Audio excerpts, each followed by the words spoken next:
तेजी से बढ़ती हुई महंगाई ने जहां आम आदमी के लिए मुश्किलात खड़ी की हैं, तो वहीं पे तामीराती शोबे में भी महंगाई के असरात पड़े हैं, जिसके बायस गरीब आवाम का घर बनाने या मरम्मत का ख्वाब शायद ख्वाब ही रहेगा, क्योंकि सीमेंट, बजरी और लोहे की बढ़ती हुई कीमतें बर्दाश्त से बाहर हो रही हैं। ऐसे में गरीब आवाम के लिए वाहिद सहारा बांस और लकड़ी से बनी छपरे ही हैं, जो कि कदरे कम लागत से बनाए जा सकते हैं। कच्चे घरों या छपरों को बांस तीलियों से बनाया जाता है, जबकि कच्चे घर और छपरे जहां कम लागत में तामीर होते हैं, तो वहीं पे गर्मी के मौसम में कदरे कम गर्म होते हैं और बारिश से बचाव के लिए निचले हिस्से में प्लास्टिक की शीटें भी लगाई जाती हैं। सिलसिले में छपरे तामीर करने वाले मजदूरों और छपरे बनाने वाले अफराद ने वश न्यूज से गुफ्तगू करते हुए कहा।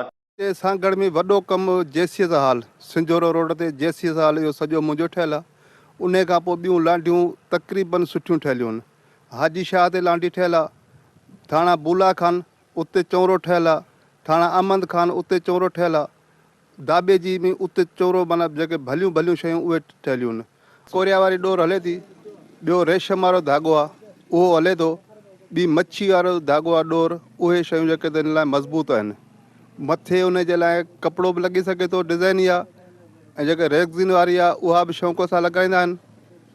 ॿियो कानूअ जी जेको तीली आहे उन मज़ा बि डिज़ाइनूं ठहंदियूं आहिनि। शीशनि वग़ैरह ते माना सुई धागे ते जीअं बर्थ भरिजे थो उन तरीक़े सां बि ठहंदियूं, पर धणी जे दारो मदार सां ठहंदी। जेतिरो धणी ख़र्चु कंदो उन हिसाब सां ओड़ी शइ ठहंदी। की जगह त माण्हू ठाराए कोन थो सघे। हीउ छपरो जेको आहे गर्मी मौसम में थधो बि रहंदो आहे छपरी, ऐं मुख़्तलिफ़ पैसनि में घर ठही वेंदो आहे। बिजली जी लोड शेडिंग जेकी आहे उहो गर्मी आहे, पकी जाइ में माण्हू महफ़ूज़ रही नथो सघे। हीउ छपरो जेको आहे बिजली लोडिंग शेडिंग जे भले पखो न हले पर थधी हवा लॻंदी, सुकून सां माण्हू राति जो बि आराम करे सघे। हमारा इलाके में ऐसे ही छपरा बनाते हैं, हर कौम, इधर सिंधी है, बिरोई है, पंजाबी, माल के लिए भी बनाते हैं, अपने बैठने के लिए भी शौक से, ओताक भी बनाते हैं, शौक से बनाते हैं।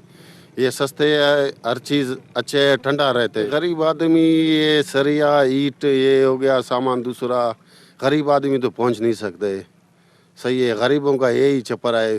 किसी के पास हो गया थोड़ा बहुत भी ये छपरा खूबसूरत बनाते हैं।